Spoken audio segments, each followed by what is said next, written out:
UPSC मतलब union public service commission एक constitutional body है जो देश भर में डायरेक्ट रिक्रूटमेंट्स करता है अलग अलग all India services and civil services के लिए एग्जामिनेशन के थ्रू, और फिर उन रिक्रूटेड पर्सनस को अपॉइंट करने की जिम्मेदारी भी इसी कॉन्स्टिट्यूशनल बॉडी की है all across India government of India के अंडर में अलग अलग डिपार्टमेंट्स में। करीब 11.5 लाख बच्चों ने अपीयर किया था 2022 में इस यूपीएससी एग्जामिनेशन के लिए। हर साल करीब 10 लाख बच्चे अपीयर करते हैं जिसमें से पास परसेंटेज सिर्फ 0.2% है, एंड जो सीट्स होती है वो लगभग ऑन एन एवरेज अराउंड 1000 होती है हर साल। जहाँ हर साल करीब 10 लाख के आसपास बच्चे अपीयर होते हैं इस यूपीएससी एग्जामिनेशंस के लिए, उसमें से पास परसेंटेज 0.2% से भी कम होता है। फॉर रेफरेंस 2019 में 8 लाख बच्चे अपीयर हुए थे इस यूपीएससी एग्जामिनेशन के लिए, जिसमें से सिर्फ 12,000 बच्चे ही मेंस के लिए फर्दर प्रोसीड कर पाए, जिसमें से सिर्फ 2,000 बच्चों ने इंटरव्यू दिया और फाइनल रिक्रूटमेंट आते आते ये नंबर सिर्फ 950 तक ही रह गया। वैसे ही अगले साल 2020 में ये नंबर जो था रिक्रूटमेंट का वो घटकर 750 के आसपास आ गया, और उसके अगले साल तो सिर्फ 712 तक रह गया। अब जितने भी ये फ्लैशी बिलबोर्ड्स लगाए जाते हैं कोचिंग इंस्टीट्यूट द्वारा या न्यूज़ रिपोर्ट हमारे सामने प्रेजेंट की जाती है, ये सब सिर्फ टॉपर्स या अचीवर्स को ही दर्शाते हैं। ये कहीं से कहीं तक इनकी जिक्र नहीं करते उन बच्चों की जो इतनी मेहनत देने के बाद भी सालों साल बार बार लगातार मेहनत करने के बाद फिर भी रिक्रूट नहीं हो पाते हैं। ये सिर्फ उन बच्चों को दिखाते हैं जो कि कोचिंग इंस्टीट्यूट के लिए ज़्यादा से ज़्यादा लीड जनरेट कर पाएँ या न्यूज़ वालों को टीआरपी दे पाए, ना कि उन बच्चों की जिनकी लाइफ के इतने सारे साल बर्बाद हो चुके हैं, और ना ही वो ड्रॉबैक्स बताते हैं जो कि इस एग्जामिनेशन या इस रिक्रूटमेंट से जुड़े हुए हैं। तो फाइनली इन एग्जामिनेशन से जुड़े ड्रॉबैक्स या प्रॉब्लम्स को देखने से पहले हम जस्ट फॉर रेफरेंस ये जान लेते हैं कि यूपीएससी की जो एग्जामिनेशन है वो ना सिर्फ इंडिया में बल्कि वर्ल्ड में one of the toughest examinations मानी जाती है टू क्रैक। जहाँ ज़्यादातर एस्पिरेंट्स ये सोचते हैं कि वो पहले अटेम्प्ट में ही अपने चॉइस के फील्ड में जा पाएंगे, अपने चॉइस की सर्विस में जा पाएंगे, रियलिटी जो है वो काफ़ी डिफरेंट होती है। फॉर रेफरेंस जो एवरेज रिक्रूटमेंट एज है आईएएस या बाकी सिविल सर्विसेज की वो 27-28 है, यानी कि ग्रेजुएशन के बाद एक एस्पिरेंट जो होता है वो लगभग अपने लाइफ के 6 से 7 साल देता है रिक्रूट होने के लिए।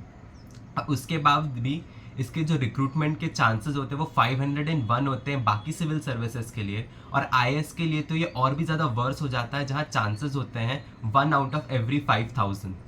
इसके बावजूद जो आईएएस में जो लोग रिक्रूट हो भी जाते हैं इसमें से ज़्यादातर लोग अपने अपॉइंटेड कैडर से खुश नहीं होते हैं, और ऐसा रिपोर्ट किया गया है कि 25% लोग हेट करते हैं जाना जिस कैडर के लिए उन्हें अपॉइंट किया गया है। अब जो नेक्स्ट बड़ी प्रॉब्लम इस एग्जामिनेशन से जुड़ी हुई है इनके एस्पिरेंट्स के साथ, क्योंकि जो एस्पिरेंट्स होते हैं वो इतने रिगरसली मेहनत करते हैं इस एग्जामिनेशन के लिए कि वो अपने आप को पूरी तरह सोशली बॉयकॉट कर चुके होते हैं अपनी फैमिली, फ्रेंड्स या कोई भी और इवेंट्स के थ्रू। इसके चलते कई बच्चे डिप्रेशन में भी चले जाते हैं जब उनका रिक्रूटमेंट नहीं हो पाता है, या ऐसे भी जब तैयारी कर रहे होते हैं तब एक स्टेट ऑफ डिप्रेशन की तरफ वो मूव करने लगते हैं क्योंकि वो पूरी तरीके से अपने आप को लोनली पाते हैं। अब मान लीजिए कि आपने मेहनत करके सिविल सर्विस एग्ज़ाम क्रैक भी कर ली, तो उसके बाद भी कोई रिकग्निशन नहीं होता है आपकी एक्सेलेंस के लिए। आपकी डेस्टिनी जो होती है वो पहले ही आपका यूपीएससी रैंक डिसाइड कर देता है, और उसके बाद आप अगले 30-35 साल में क्या करते हो वो बहुत ज़्यादा मायने नहीं रखता है ज़्यादातर लोगों की ज़िंदगी में। कुछ इक्के दिक्के हो सकते हैं जो एक्चुअली मेहनत करके आगे निकल जाए, पर सभी ज़्यादातर के साथ ऐसा नहीं होता है। इसके अलावा जब नए लोग रिक्रूट होकर आते हैं सिविल सर्विसेज के लिए तो वो बड़े जोश के साथ आते हैं, पूरे सिस्टम में अच्छे से मेहनत करते हैं, बट जब वो देखते हैं कि उनके आसपास वाले अपना 50% भी नहीं दे रहे हैं और सारे बेनिफिट्स ले रहे हैं तो वो भी इस माइंडसेट को छोड़ देते हैं, एंड फिर वो भी दूसरों की तरह लेजीनेस, काम में लापरवाही बरतने लगते हैं। और इन्हीं सब चीज़ों के चलते जो रिकग्निशन फॉर एक्सेलेंस है वो यूपीएससी वर्ल्ड में काफ़ी कम हो जाता है। अब तीसरी मेजर प्रॉब्लम ये है कि हर एस्पिरेंट जो जो एग्जामिनेशन के लिए प्रिपेयर होना चाहता है और फाइनल रिक्रूटमेंट प्रोसीजर में इन्वॉल्व होना चाहता है या जिसको जॉब चाहिए, वो हर कोई आईएएस या आईपीएस ही बनना चाहता है और बाकी जैसे आईएफएस या आईआरएस की तरफ नहीं जाना पसंद करते हैं। इसका रीज़न बहुत ज़्यादा ये है कि जो ग्लैमर जुड़ा हुआ है आईएएस और आईपीएस पोस्ट के साथ, जैसे बड़ी गाड़ियाँ, बड़े बंगलों जो दिए जाते हैं, वो उतने पर्क्स जो है वो बाकी सर्विसेज में नहीं मिलते एस्पिरेंट्स को। और यही रीज़न है कि हर कोई अपने सालों साल लगा देता है इस एग्जामिनेशन के पीछे, जस्ट कि उसे आईएएस या आईपीएस की रैंक मिल सके। इसके अलावा आईएफएस और आईआरएस जैसे चीज़ें जो हैं वो आपकी ज़्यादातर ट्रांसफ़र पोस्टिंग से आपको बचा लेती है, अनलाइक आईएएस या फिर आईपीएस जहाँ पोस्टिंग या ट्रांसफर्स बहुत ज़्यादा होते हैं। बट फिर भी जो आपके अर्ली बेनिफिट्स या पर्क्स हैं उसके चलते हर कोई आईएएस या आईपीएस को ही ज्वाइन करना चाहता है और उसके पीछे ये अपने 4, 6, 8 साल लोग दे देते हैं या अपने पूरी लाइफ ही उसके पीछे ख़त्म कर देते हैं। अब अगर हम एक सेकेंड के लिए ऐसे बच्चों की तरफ देखें जिनका सिलेक्शन नहीं हो पाता यूपीएससी एग्जामिनेशंस के थ्रू, तो प्रोफेसर ओम प्रकाश जो कि institute of human behaviour and allied sciences में प्रोफेसर हैं, वो ये बताते हैं कि उनके पास जो ज़्यादातर बच्चे काउंसलिंग के लिए आते हैं वो यूपीएससी एस्पिरेंट्स ही होते हैं। उनका ये भी कहना है कि ज़्यादातर बच्चे इस प्रिपरेशन जर्नी के टाइम पे ही ड्रग की तरफ अडिक्टिव हो जाते हैं, क्योंकि वो इतना ज़्यादा अपने आप को लोनली या डिप्रेस फील करने लगते हैं कि उनको लगता है कि उनके सर्वाइवल के लिए बस ड्रग ही अब एक ऑप्शन बचा हुआ है। इसके अलावा पढ़ाई का प्रेशर जो होता है वो तो उन्हें अलग से झेलना ही पड़ता है। उनका ये भी कहना है कि ये जो बच्चे होते हैं उनके लिए सबसे बड़ी बात ये होती है कि ये एक्सेप्ट करना कि उनका सिलेक्शन नहीं हुआ है। अगर किसी का सिलेक्शन नहीं होता है तो उस बच्चे को ये एक्सेप्ट करवाना कि वो उसका सिलेक्शन नहीं हो पाया, उसकी लाइफ यहाँ ख़त्म नहीं होती, उसके पास और भी ऑप्शंस हैं, ये बहुत बड़ा एक चैलेंज होता है इन काउंसलर्स के लिए जो इन बच्चों को हैंडल कर रहे होते हैं।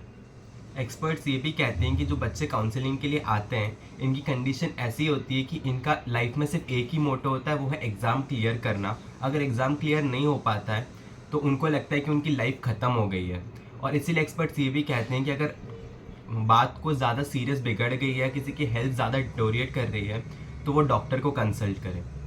अब अगर हम यूपीएससी को एक इंजीनियरिंग एस्पिरेंट से कंपेयर करें तो एक इंजीनियरिंग का जो स्टूडेंट है जो इंजीनियरिंग परस्यू कर रहा है उसको 4 साल बाद अपने पढ़ाई के उसे डिग्री मिल जाती है। पर एक यूपीएससी बच्चा जिसने 10 साल में भी यूपीएससी को दिए होंगे उसकी मार्केट वैल्यू ज़ीरो हो जाती है अगर उसका रिक्रूटमेंट नहीं हो पाता है किसी भी कारण से। अब इसकी ये 10 साल वेस्ट हो जाता है जिससे वो बच्चा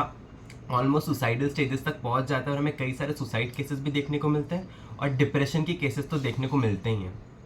अब अगर हम अगली मेजर प्रॉब्लम की तरफ चलें जो कि पॉलिटिकल इंटरफेरेंस है, अब इसके बारे में तो हर इंडियन जानता है कि कितनी पॉलिटिक्स होती है और कितना प्रेशर होता है हमारे ऑफिसर्स या हमारे रिक्रूटेड पर्सनस के ऊपर इन पॉलिटिशियंस की बात मानना या उनका काम करवा देने की। जनरली जो प्रेशर है वो आईएएस या आईपीएस वालों पे ज़्यादा देखने को मिलता है और वाइस वर्सा ये कई बार पॉलिटिशियंस जो होते हैं वो इनको बचा भी लेते हैं अगर ये किसी प्रॉब्लम में फंसते हैं। सेम चीज़ आईआरएस या अदर सेंट्रल सर्विसेज जो होती हैं उसमें देखने को नहीं मिलती हैं। पर एट द सेम टाइम जब उनको किसी की चीज़ की ज़रूरत होती है, अगर वो गलत केस में फंस जाते हैं तो कोई पॉलिटिशियन उनकी मदद नहीं करता है क्योंकि ये भी उल्टा जाके किसी की मदद नहीं कर रहे होते हैं। तो मेजरली जो पॉलिटिक्स देखने को मिलता है वो आईएएस आईपीएस में ही देखने को मिलता है और इन जो लोग इतनी मेहनत से रिक्रूट होकर जाते हैं वहाँ उन पर इतना प्रेशर होता है कि वो पॉलिटिशियन का काम करवा कर दें या पॉलिटिशियन जो बोल रहा है वो करें और उल्टे में पॉलिटिशियंस की ऐसी मदद कर देते हैं कि इनको जहाँ पोस्टिंग चाहिए मे भी वहाँ पोस्टिंग दिलवा दें वगैरह वगैरह।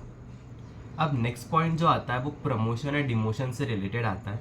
अब फॉर एग्जांपल आप किसी भी फील्ड में काम कर रहे हो, आपकी इम्पोर्टेंस और आपका जो स्टेटस होता है उस फील्ड में वो आपके एक्सपीरियंस और आपके प्रमोशन के साथ बढ़ता है। पर आईएएस और आईपीएस जैसी फील्ड में ऐसा नहीं होता है। आपकी सबसे ज़्यादा इंपॉर्टेंस इस फील्ड में तब होती है जब आप एसपी या वैसे किसी सिमिलर पोस्ट में होते हो और इसी टाइम जो चीफ मिनिस्टर होता है वो भी आपसे डायरेक्ट कनेक्शन में रहता है। अब इसके साथ प्रॉब्लम ये है कि जैसे ही आप प्रमोट हो जाते हो डीआईजी या कमिश्नर की तरफ, आपकी इम्पोर्टेंस जो है वो डिक्लाइन करने लग जाती है और कई सारे जो आईएएस ऑफिसर्स हैं वो आगे चल के सेक्रेटरीज की पोस्ट में चले जाते हैं जिसमें उनकी इंपॉर्टेंस और भी ज़्यादा कम हो जाती है, उनकी वैल्यू मार्केट में बिल्कुल ही डाउन हो जाती है। इसका उल्टा होता है आईआरएस या वैसे किसी सेंट्रल सर्विस पोस्ट में, लेकिन वहाँ पर उतना ग्लैमर जुड़ा हुआ नहीं होता जैसे हम पहले भी डिस्कस कर चुके हैं कि पर्क्स नहीं होते। और दूसरा तो ये कि उनकी जो सोशल वैल्यू है वो भी उतनी नहीं होती है कि सोसाइटी भी आईएएस या आईपीएस को ज़्यादा वैल्यू देती है और इसीलिए लोग उसको ज्वाइन करना पसंद नहीं करते और पॉलिटिशियंस का भी उसमें कम इंटरफेरेंस होता है, लेकिन लोग स्टिल आईएएस और आईपीएस की तरफ ही ज़्यादा जाना पसंद करते हैं। अब नेक्स्ट मेजर और one of the most important point जिस पे हम आते हैं वो है सैलरीज। इन रिक्रूटेड पर्सनस की जो सैलरी होती है, इनकी एंट्री लेवल सैलरीज तो डिसेंट होती हैं फिर भी, जैसे अराउंड मोस्टली 50,000 के आसपास। लेकिन जैसे जैसे ये राइज करते हैं तो इनकी जो पीक सैलरी होती है वो बहुत ज़्यादा नहीं होती है। तो एंट्री लेवल से पीक लेवल सैलरी का रेशियो जस्ट 4 टाइम्स आप मान सकते हैं कि अराउंड 2 lakhs जो ऑफिसर अपने पीक लेवल पर होगा। वहीं अगर हम इसे कॉर्पोरेट से कंपेयर करें फॉर रेफरेंस, तो कॉर्पोरेट्स में हमें रेशियो कई बार 100 टाइम्स या 1000 टाइम्स में देखने को मिलता है। कि मे बी आप अगर इन्फोसिस का एग्जांपल ले लें, तो जो इंसान 3 या 4 लाख से ज्वाइन कर रहा है वो ऊपर बढ़ते बढ़ते अपने लाइफ टाइम में हो सकता है 40 या 50 लाख की सैलरी तक पहुंच जाए या उससे भी ज़्यादा। पर ये जो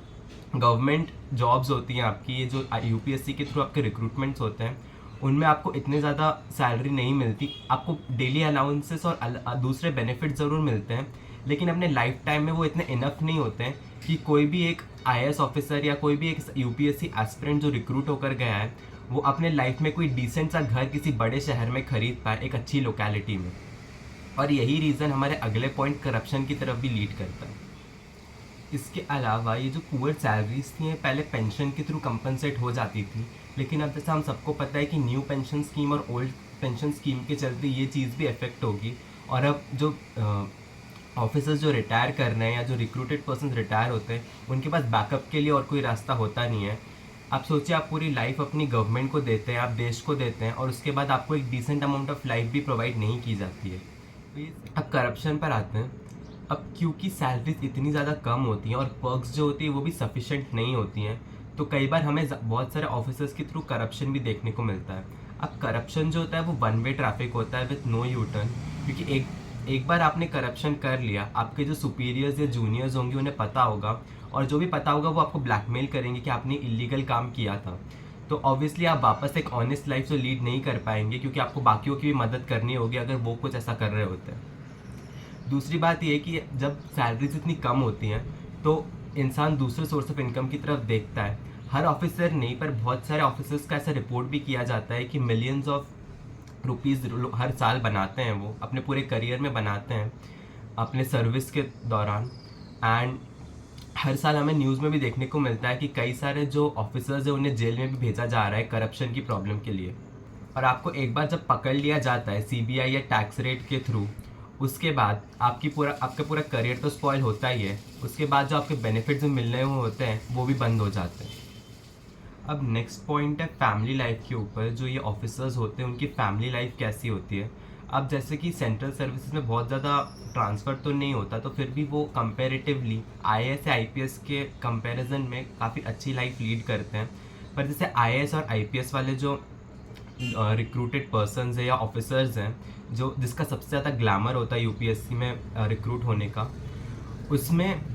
आपके एक तो बार बार प्रमोशन, आपके बार बार ट्रांसफ़र्स होते हैं। एंड दूसरी पॉइंट ये है कि इंडिया में सारी जगह इतनी डेवलप नहीं है, और मोस्टली इंडिया जो है वो बैकवर्ड स्टेट्स या बैकवर्ड डिस्ट्रिक्ट से बना हुआ है, जो जहाँ पे बहुत ज़्यादा फैसिलिटीज़ नहीं है। तो ये जो फैमिली लाइफ होती है इनकी बहुत ज़्यादा ख़राब हो जाती है, क्योंकि स्कूल, मेडिकल फैसिलिटीज़ ये बहुत ही ज़्यादा पुअर कंडीशंस में होती हैं ये जहाँ पर रिक्रूट होते हैं। उसके ऊपर से इनको 12-12 घंटे काम करने होते हैं, जिसके बाद ये अपनी फैमिली को टाइम भी नहीं दे पाते हैं। और अल्टीमेटली जो इनकी जो वर्क लाइफ बैलेंस की हम बात करते हैं वो पूरा ही ख़राब हो चुका होता है या बिगड़ा हुआ होता है इतनी मेहनत करने के बावजूद। उसके ऊपर से अगर आप एक ऑनेस्ट ऑफिसर हैं तो ऑब्वियसली आपके कई सारे दुश्मन होंगे, गुंडे, पॉलिटिशियंस वगैरह वगैरह,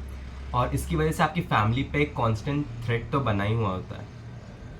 अब हमारे इंडिपेंडेंस के बाद की हम बात करें तो जो ऑफिसर्स होते थे, जो यूपीएससी रिक्रूटेड पर्सन्स होते थे, वो पहले जो प्री लिबरलाइज्ड एरा था हमारा, उसमें सोसाइटल डेवलपमेंट में एक लीड रोल प्ले करते थे। एक बार हमारे प्राइम मिनिस्टर श्री नरेंद्र मोदी ने ये कहा था कि government has nothing to do with business, the focus should be on minimum government and maximum governance. आज के हम प्रेजेंट डे की बात करें तो सिचुएशन ऐसी है कि इन्फोसिस और टीसीएस मिलकर अराउंड 40-50 हज़ार नौकरियां जनरेट करते हैं, और वहीं गवर्नमेंट में हम बात करें तो यूपीएससी और पीएससी दोनों मिलाकर भी इतनी जॉब्स नहीं दे पा रहे हैं। दूसरी बात ये है कि हमारे ऑफिसर्स की सोसाइटल इमेज जो है वो इतनी ख़राब हो गई है इन पुअर सैलरीज और उसके बाद जो करप्शन में लीड करती हैं चीज़ें, उसके चलते कि लोग ये सोचने लगते हैं या लोग यही मानते हैं कि गवर्नमेंट ऑफिसर्स जो होते हैं वो करप्ट होते हैं या उतने ज़्यादा मॉरल वैल्यू होती नहीं है इनमें। अब अगर हम वीडियो के कंक्लूजन या ओपिनियन पर आते हैं तो ये वीडियो जो है यूपीएससी के ऊपर ये कहीं से कहीं तक भी यूपीएससी या उसके एस्पिरेंट्स या ऑफिसर्स को डिफेम या डिस्करेज करने के लिए नहीं है। हम सिर्फ कॉइन की दूसरी साइड को आपको दिखा रहे हैं जो जनरली आपको ग्लैमर वर्ल्ड के थ्रू नहीं दिखाया जाता। इवन जो 12th फेल मूवी थी उसमें एक हैप्पी एंडिंग दिखाई गई थी जो कि रियल लाइफ में शायद हर बार सच ना हो, और कई एस्पिरेंट्स जो होते हैं वो अपनी लाइफ पूरी एंड कर लेते हैं इस एक एग्जामिनेशन के पीछे, या इवन जो लोग रिक्रूट हो जाते हैं उनकी भी लाइफ शायद इतनी हैप्पी नहीं होती है जितनी हमें दिखाई जाती है। यूपीएससी या बाकी कॉम्पिटिटिव एग्जामिनेशंस के अलावा भी कई सारी अपॉर्चुनिटीज़ होती हैं, करियर अपॉर्चुनिटीज़ जिसे एक इंसान परस्यू कर सकता है और एक हैप्पी और सेटिस्फाइड लाइफ लीड कर सकता है। सिर्फ एक एग्जामिनेशन के पीछे अपनी पूरी ज़िंदगी बर्बाद कर देना ये कहीं से भी जस्टिफाइड नहीं है। और अगर किसी एग्जामिनेशन में हमारा सिलेक्शन नहीं होता है तो पूरी ज़िंदगी ये सोचना कि हमारी ज़िंदगी बर्बाद हो गई है, हम यूज़लेस हैं, ये भी सही नहीं है। और सिर्फ ये एक एग्ज़ामिनेशन या एक कॉम्पिटिटिव एग्ज़ाम का रिज़ल्ट आपकी पूरी फ्यूचर या आपके पूरी लाइफ को डिसाइड नहीं करता।